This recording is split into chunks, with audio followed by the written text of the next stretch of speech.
ഒരുപാട് കാലമായി കാത്തിരുന്നിരുന്ന ഒരു സ്വപ്നമാണ് ഇപ്പോൾ പുലർന്നിട്ടുള്ളത്. തീർച്ചയായിട്ടും രണ്ട് ഗവൺമെന്റും അവകാശപ്പെടുന്നുണ്ട്. അവകാശികൾ ആർക്കെന്ന് ജനങ്ങൾ തീരുമാനിക്കട്ടെ. സാൻ ഫെർണാണ്ടോ കപ്പലിൽ നിന്ന് ചരക്കിറക്കൽ ആരംഭിച്ചു കഴിഞ്ഞിട്ടുണ്ട്. 5 കണ്ടെയ്നറുകൾ ഇതുവരെ ഇറക്കിയിട്ടുണ്ട്.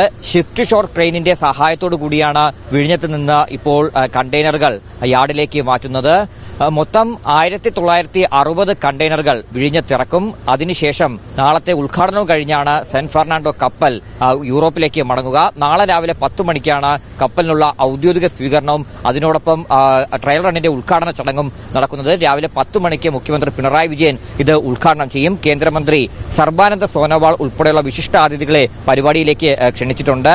ഇതിനുവേണ്ടി വലിയ പന്തൽ വിഴിഞ്ഞം തുറമുഖ കവാടത്തിന് മുന്നിൽ തയ്യാറാക്കിയിട്ടുണ്ട്. അവിടെയാണ് പൊതുജനത്തിന് ഈ ചടങ്ങ് വീക്ഷിക്കാൻ കഴിയുന്നത്. വലിയ അഭിമാന നേട്ടമായി തന്നെയാണ് സംസ്ഥാന സർക്കാർ ഇന്നത്തെ ഈ കപ്പൽ വന്നതിനെ ഉയർത്തിക്കാണിക്കുന്നത്. തുറമുഖ മന്ത്രി VN വാസവൻ, അതുപോലെ തന്നെ മന്ത്രി GR അനിൽ ഉൾപ്പെടെയുള്ളവർ ഇന്നത്തെ ചടങ്ങിൽ ഇവിടെ ഉണ്ടായിരുന്നു. മന്ത്രി VN വാസവനാണ് ഫ്ളാഗ് ഓഫ് ചെയ്ത് കപ്പലിനെ സ്വീകരിച്ചത്.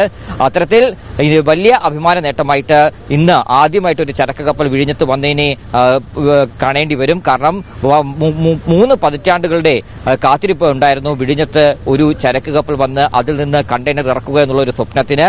ആ സ്വപ്ന സാക്ഷാത്കാരത്തിന് ഇന്നിപ്പോൾ നിർവൃതി ആയിട്ടുണ്ട്. ഒരുപാട് ജനങ്ങൾ ഈ കപ്പൽ വന്നതറിഞ്ഞ് പല ഭാഗത്തു നിന്നായിട്ട് കപ്പലിനെ കാണുന്നതിന് വേണ്ടി എത്തുന്നുണ്ട്. അവരുടെയൊക്കെ വാക്കുകൾ നമുക്ക് കേൾക്കാൻ കഴിയുന്നത് വലിയ രീതിയിലുള്ള ഒരു ആഗ്രഹം ഉണ്ടായിരുന്നു.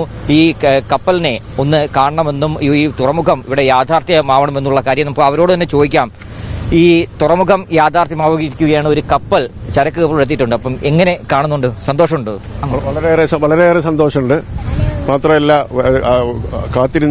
ഒരുപാട് കാലമായി കാത്തിരുന്നിരുന്ന ഒരു സ്വപ്നമാണ് ഇപ്പോൾ പുലർന്നിട്ടുള്ളത്. തീർച്ചയായിട്ടും രണ്ട് ഗവൺമെന്റും അവകാശപ്പെടുന്നുണ്ട്. അവകാശികൾ ആർക്കെന്ന് ജനങ്ങൾ തീരുമാനിക്കട്ടെ. ഏതായാലും വിഴിഞ്ഞത്തിന്റെയും തിരുവനന്തപുരത്തിന്റെയും വലിയ ഒരു ഉന്നമനത്തിനും വലിയൊരു വളർച്ചയ്ക്കും ഇത് കാരണമാകുന്നതിൽ സംശയമില്ല. ഇതോടുകൂടി ഞാൻ മനസ്സിലാക്കുന്ന യൂറോപ്പിനേക്കാളും ബോംബെയേക്കാളും എല്ലാം ഒരു വലിയ ഒരു സംഭവമായി തന്നെ ഇത് മാറും എന്നാണ് മനസ്സിലാക്കുന്നത്. അതെ, തീർച്ചയായിട്ടും. കാരണം നിലവിലിപ്പോൾ ഇന്ത്യയിലേക്ക് ചരക്കുകൾ എത്തിക്കുന്നതിന് വേണ്ടി മറ്റ് തുറമുഖങ്ങളെയാണ് നമ്മൾ ആശ്രയിക്കുന്നത്. കാരണം മദർഷിപ്പിന് അടുക്കാൻ പറ്റുന്ന പോർട്ടുകൾ ഇന്ത്യയിലില്ല. അത് പ്രധാനമായിട്ടും കൊളംബോ, ശ്രീലങ്ക, സലാല, ദുബായ് എന്നിവിടങ്ങളിലാണ് ആശ്രയിക്കുന്നത്. അതിനൊരു മാറ്റം കൊണ്ടുവരാൻ വിഴിഞ്ഞത്തിന് കഴിയുമെന്ന കാര്യത്തിൽ ഒരു സംശയവുമില്ല. കാരണം സ്വാഭാവികമായിട്ടുള്ള ആഴം വിഴിഞ്ഞത്തിനുണ്ട്. 18 മീറ്റർ മുതൽ 20 മീറ്റർ വരെ സ്വാഭാവിക ആഴം വിഴിഞ്ഞത്തിനുണ്ട്. അതുകൊണ്ട് തന്നെയാണ് വിഴിഞ്ഞത്തിന്റെ പ്രശസ്തി വളരെ കൂടുന്നതും. മാത്രമല്ല, കരമാർഗത്തിലൂടെയും റെയിൽ മാർഗത്തിലൂടെയും മാത്രമല്ല, ഏറ്റവും കൂടുതൽ ചരക്ക് നീക്കം വിഴിഞ്ഞത്ത് സാധ്യമാവുന്നത് കടൽ മാർഗമാണ്. അതുകൊണ്ട് തന്നെ വിഴിഞ്ഞം ഒരു ട്രാൻസ്ഷിപ്മെന്റ് ടെർമിനൽ ആയിട്ടായിരിക്കും അറിയപ്പെടുക.